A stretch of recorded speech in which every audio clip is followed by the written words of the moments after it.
Salam sejahtera, selamat pagi saudara. Salam jumpa kembali di doa pagi GPD Budi Mulia. Saudara, mari kita berdoa untuk menyambut renungan firman Tuhan pada pagi hari ini. Bapa yang baik, kami mengucap syukur buat kebaikan Tuhan dalam hidup kami. Sudah menolong kami sampai hari ini. Tuhan sudah memberkati kami sepanjang malam, sehingga pagi hari ini kami boleh bangun dengan tubuh yang sehat. Bapak yang baik, sebelum kami beraktivitas lebih jauh lagi di sepanjang hari ini, kami rindu mendengarkan firman Tuhan yang menjadi kekuatan, yang menjadi sukacita, penolong dalam hidup kami. Biarlah Engkau berbicara pagi hari ini, supaya kami boleh dikuatkan kembali, kami boleh semakin lebih mengenal Engkau lewat renungan firman Tuhan pada pagi hari ini. Terima kasih Tuhan Yesus. Kami mengucap syukur, kami siapkan hati kami berdoa di dalam nama Tuhan Yesus Kristus. Haleluya. Amin.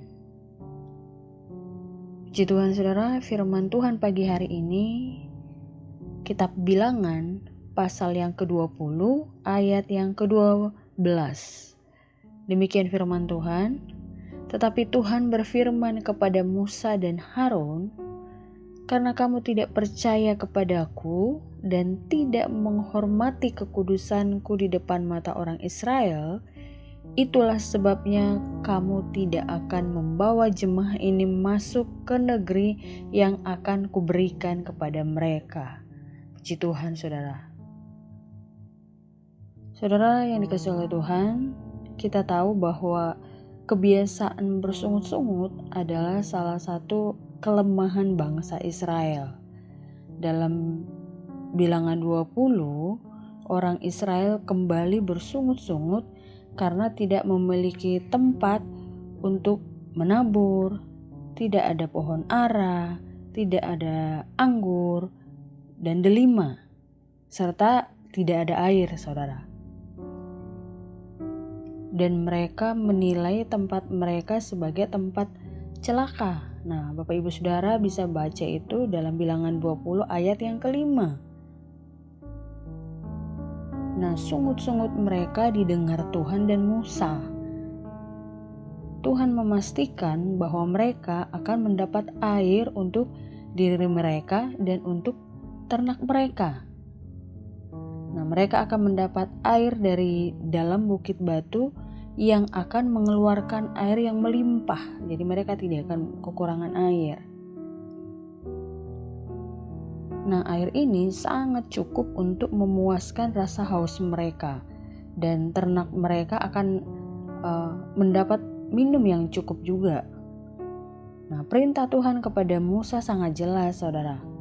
Yaitu agar ia mengumpulkan orang Israel dan berkata pada bukit batu untuk mengeluarkan air. Nah, air pasti akan keluar dari bukit batu itu. Tapi sayangnya saudara, yang dilakukan Musa tidak tepat seperti yang diperintahkan Tuhan. Nah, ini pokok permasalahannya. Jadi ada 3 hal saudara yang perlu kita ambil pelajaran dari sikap Musa atau apa yang dilakukan oleh Musa terhadap apa yang sudah Tuhan perintahkan kepadanya. Nah, yang pertama, setelah Musa dan Harun mengumpulkan orang Israel, yang dikatakan Musa adalah, dengarlah kepadaku, hai orang-orang durhaka. Nah, saudara, itu bisa dibaca di ayat yang ke-10. Nah, jadi berbeda sekali dengan apa yang Tuhan perintahkan. Nah, perkataan itu berfokus pada dirinya sendiri. Nah, padahal saat itu ia sedang mewakili Tuhan. Jadi dia tidak melakukan seperti yang Tuhan perintahkan, saudara. Yang kedua, Musa menyapa orang Israel sebagai orang durhaka. Nah, sapaan ini bukanlah sapaan yang diperintahkan Tuhan, saudara. Karena di sini Tuhan tidak menyuruh Musa untuk memarahi bangsa Israel, Tapi Tuhan menyuruh Musa untuk mengumpulkan mereka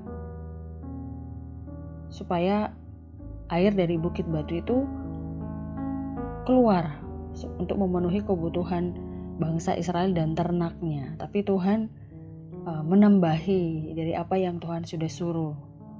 Kalau kita baca itu di ayat yang ke-10, saudara. Nah, yang ketiga, Musa memukul bukit batu. Nah, padahal yang diperintahkan Tuhan hanyalah agar Musa berkata saja kepada bukit batu itu agar mengeluarkan air. Memang benar bahwa air keluar, saudara, dari bukit batu dan orang Israel beserta ternaknya bisa minum. Padahal sebenarnya perintah Tuhan itu sangat ringan ya. Tuhan cuma menyuruh dia berbicara, maka air dari bukit batu itu akan keluar. Tapi yang Musa lakukan adalah dia memukul bukit batu itu, saudara. Ya memang air keluar, tapi dia melakukan tidak seperti yang Tuhan mau, tidak seperti yang Tuhan perintahkan kepada dia, saudara. Di sini jelas kita melihat bahwa ketidaktaatan Musa terhadap apa yang Tuhan perintahkan. Saudara, kadang-kadang kita bisa bersikap seperti Musa. Kita mendengar atau mengetahui firman Tuhan, tetapi kita menerapkannya dengan cara yang semaunya kita, saudara. Menurut cara yang kita anggap sebagai paling benar. Kita beranggapan bahwa yang paling penting adalah hasil. Nah, adanya hasil kita anggap sebagai tanda bahwa Allah berkenan terhadap diri kita, saudara. Nah, tidak heran bila kita bisa memakai cara apapun untuk mendapatkan hasil. Nah, ini yang agak keliru ya, saudara, dan ini yang sering kita lakukan sebenarnya. Nah, akan tetapi kisah yang kita baca pada hari ini menunjukkan bahwa kita akan lebih penting, bahwa kita saudara akan lebih penting melakukannya seperti yang Tuhan perintahkan daripada hasil. Nah itu, saudara, lebih penting dengar-dengaran kepada firman Tuhan. Karena bila kita taat, hidup kita pasti berkenan kepada Allah. Saudara, kita melihat kekesalan dan kemarahan Musa menyebabkan ia kehilangan kendali atas dirinya, saudara. Ia lupa bahwa firman Allah tidak bisa dilanggar. Nah, dalam firman Allah terdapat integritas dan kesuciannya. Tidak mematuhi perintah Allah berarti tidak percaya kepadanya. Karena itu, saudara, Tuhan menganggap tindakan Musa telah menodai kekudusannya. Seperti ayat yang ke-12, ayat yang sudah kita baca pada pagi hari ini. Nah, saudara, kita melihat bahwa Musa yang disebut sebagai orang yang berhati lembut pun, saudara, bisa jatuh pada kesalahan yang kelihatannya sepele. Dan konsekuensi yang harus ditanggungnya pun tidak ringan, saudara. Nah, di sini kita melihat bahwa Tuhan tidak pernah main-main dengan perkataan dan kekudusannya. Nah, jadi saudara, mari kita belajar dan taat dan percaya pada perintah Tuhan dan janji Tuhan dalam hidup kita. Jadi lakukan saja apa yang Tuhan perintahkan, sesuai apa yang Tuhan perintahkan. Tidak usah menambahi atau mengurangi apa yang Tuhan firmankan. Itu yang kita perlu pelajari dari firman Tuhan yang kita sudah baca pagi hari ini, dari apa yang sudah dilakukan oleh Musa terhadap bangsa Israel. Nah, apa yang terjadi, saudara, karena ketidaktaatan Musa kepada perintah Tuhan, Tuhan berkata bahwa dia tidak akan bawa bangsa Israel masuk ke tanah perjanjian. Dalam arti kata, saudara, Tuhan mengganti Musa. Karena ketidaktaatannya, saudara, ketidakdengar-dengarannya kepada firman Tuhan. Yang tadinya Musa yang akan membawa bangsa Israel menuju tanah perjanjian, itu tanah Kanaan. Tapi karena ketidaktaatannya, kurang dengarannya kepada Tuhan, sehingga Tuhan berkata bahwa Dia tidak akan membawa bangsa Israel itu masuk ke tanah Kanaan. Dan kalau kita baca ayat-ayat selanjutnya saudara, maka Tuhan memberikan tongkat estafet itu kepada Yosua yang akan menjadi pengganti Musa. Saudara, ketaatan dan ketekunan dalam menghayati firman Tuhan sangat diperlukan di dalam hidup kita, di dalam kita menjalani sehari-hari, saudara. Jadi mari kita hadapi masalah dengan mengikuti firman Tuhan yang mampu membebaskan kita umatnya, saudara. Jadi tidak perlu menggurui Tuhan atau tidak perlu menambah-nambahi apa yang Tuhan sudah perintahkan.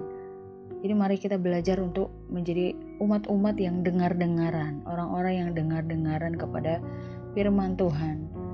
Supaya apa saudara? Jangan sampai kita sama seperti Musa. Memang airnya keluar saudara, di saat dia memukul bukit batu itu. Airnya keluar dan bangsa Israel bisa minum beserta ternaknya. Airnya cukup melimpah saudara. Tapi kan Tuhan hanya berkata bahwa Musa cukup berbicara saja maka air itu keluar. Sebenarnya lebih ringan ya daripada dia harus memukul. Berarti kalau memukul bukit batu itu kan apalagi sampai 2 kali kan butuh tenaga yang harus dia keluarkan.